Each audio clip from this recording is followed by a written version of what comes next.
Jepoy! Bakit? May 20 pesos sa'yo, no? Pulutin mo. Ba't ako? Baka may makakita pa sa akin dyan. Sabihin, magnanakaw pa ako, eh. Ikaw na. Dali na, sayang yan. Ako na ngayon titingin ko sino yung mga dadating, eh. Sige na nga, tignan mo dyan. Baka may dadating, ha? Naulog yung lawan ko. Naulog. Yan, akin na. Bakit? Bakit? Ako pumulot eh. Ang daya ako naman nakakita nun tsaka ako nagbantay pakay ko, basta ako sino pumulot, kanya yon. Ako pumulot eh. Sino nakakita niyan? Bahala ka sa buhay mo, basta akin to, ako pumulot ito eh. Bibili ko to paper doll eh. Hoy Jepoy, tara laro tayo baril-barilan, Dali na. Eto akin, eto sa'yo. Ayaw mo tignan natin kung hindi mo pa ako papansinin kapag binanatan na kita ng mga flip-top ko. Nakita ko nanay mo pumunta sa Cubao, walang pamasahe, nag-shortcut sa puwet ng Kalabaw! Ayaw mo pa rin talaga mamansin nakita ko kuya mo pumunta sa pier, ini-sniper ko, laglag diaper! Ano ba yan? Ba't ba ayaw mo pa rin ako pansinin? Puro ka cellphone dyan eh. Ito. Tingnan natin talaga. Last na talaga to. Hoy, Jepoy! Kumain ka ng biko. Para bukas, ikaw na bebe ko! Nung magagawa, laging natutulala, iyong malaka. Kilig yan! Napipiko na ako sa'yo ayaw mo mansin Aray! Ano ba kasi ginagawa mo dyan? Puro ka cellphone dyan eh. Siyempre, naghahanap ako ng pwedeng i-post ko dito sa Instagram kasi ang dami ko ng followers. Kaya pala. Gusto ko din dumami yung Instagram followers ko. Paano ba yan, Jepoy? Basta balong ganito na lang gawin mo. Pumunta ka sa TikTok account ni Kuya Kenkoy, tapos click mo lang yung link doon sa bio niya. Ayun, doon mo malalaman kung paano dumami yung followers sa Instagram. Ano ba yan? Nakakabagot naman. Wala man lang akong magawa. Check ko kaya yung Instagram account ko. Tagal ko nang di nabubuksin yun eh. 2 followers lang? Daya naman, di man na nadagdagan. Tagal ko na tong hindi nabubuksan eh. Daya, bakit kaya... Si Jepoy ito sikat pala siya sa Instagram. Kaya siguro siya sumikat sa Instagram. Magaganda kasi ng mga pormahan ni Jepoy eh. Gagayain ko to para sumikat din ako. Ganito yun eh. Isa pa. May isa pa yun eh. Ano pa ba yun? Meron pa, wait lang. Ganito yun eh. Isa pa. Ayun na, isang oras na. Titignan ko na yung post ko sa Instagram. Baka sikat na rin ako. Wala man lang like, Miss Kisa. Ginaya ko na nga yung mga post ni Jepoy eh. Saan yung Jepoy na yan? Pupunta ko talaga. Yung panapok talaga sa akin yun. Jepoy!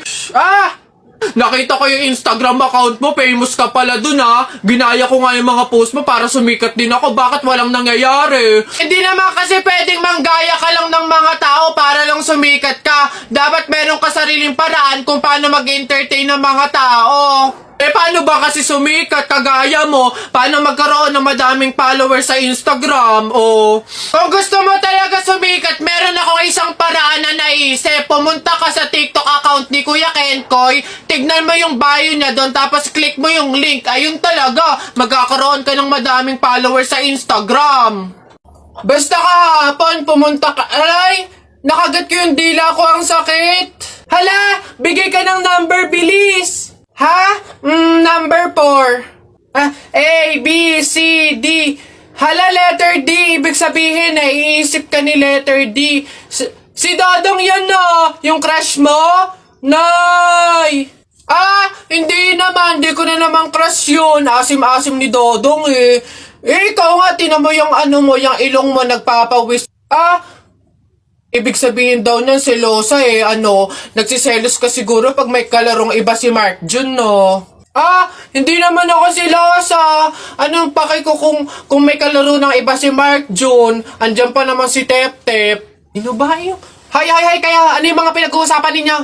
Kababata pa'y kumikiringking na kayo, Ni hindi pa nga ata marunong magbasa at magsulat lumalantod na. Uy! Iha, ikaw ba yung asawa nung namatay? Ay, opo, ako po. Bakit po? Gusto ko lang sabihin na mamaya sa libing bawal kang kasunod sa prosesyon ng patay. Ay, bakit po? Pasensya na Iha kasi 'di ba pamahiin na kapag daw kasunod sa prosesyon ng patay yung asawa, maaari daw na siya yung sumunod na mamatay. Maigi na yung nag-iingat. Ay, opo nga, mas mabuting sundin na lang po, no, kaysa may mangyari pang masama. Sige po, gagawin ko po. Oo, kaya siguro dumaan ka na lang sa ibang lugar para makapunta dun sa sementeryo. Wait lang po, wait lang po. Hello, ate! Oh, hello, bakit? Ano ba, nasan ka na? Ililibing na tong asawa mo, oh.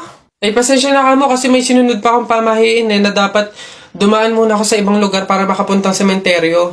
Hintayin ka mo ako dyan mga 4 hours. Oh, init. Pabili! Ay, ano yung tutoy? Pabili nga akong soft drinks pa plastic na rin. Salamat. Oh, init. Teka lang.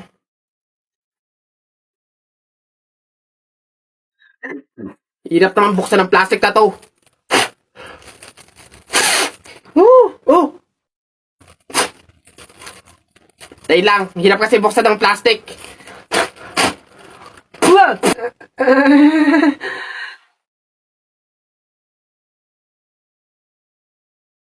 Ay.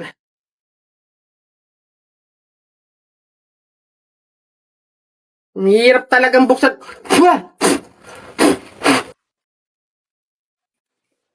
Oh, bata. Salamat ho.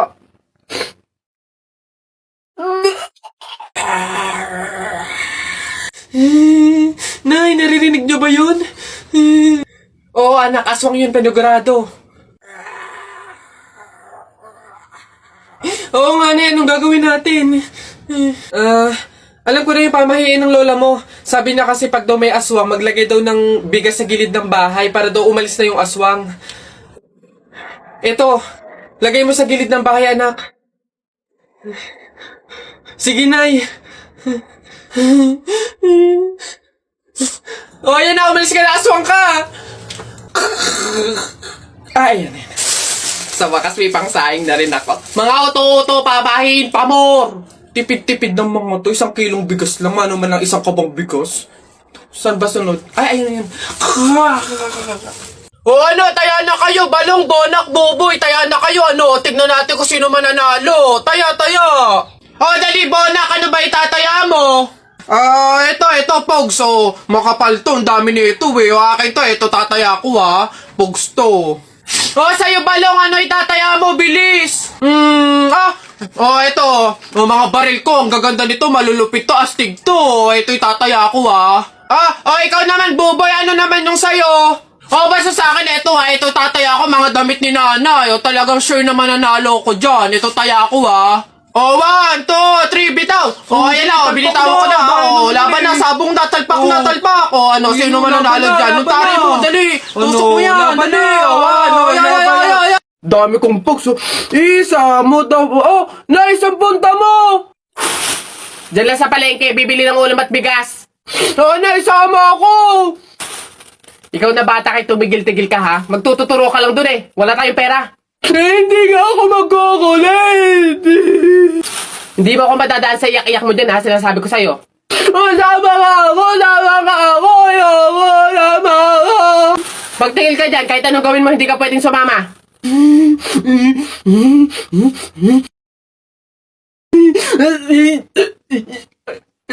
Sige. Magbisi ka na doon. Kulit ng batang to.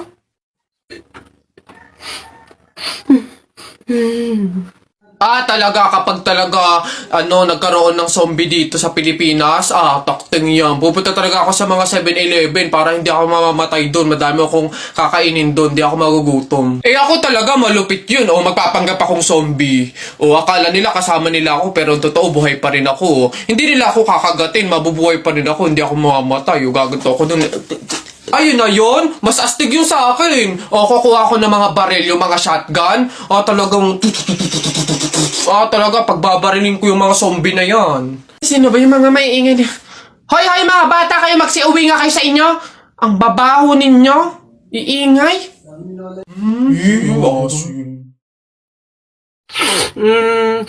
Pabili pa! Ano ba yan? Natutulog? Ano ba yon? Soft drinks nga po. Tapos paki-plastic po. Ito po yung bayad. Soft drinks. Wait lang. Teka lang ha. Teka lang.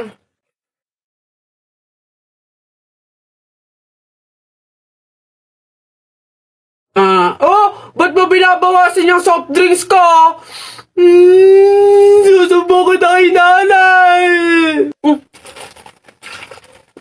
Hindi, joke lang yun. Ito na.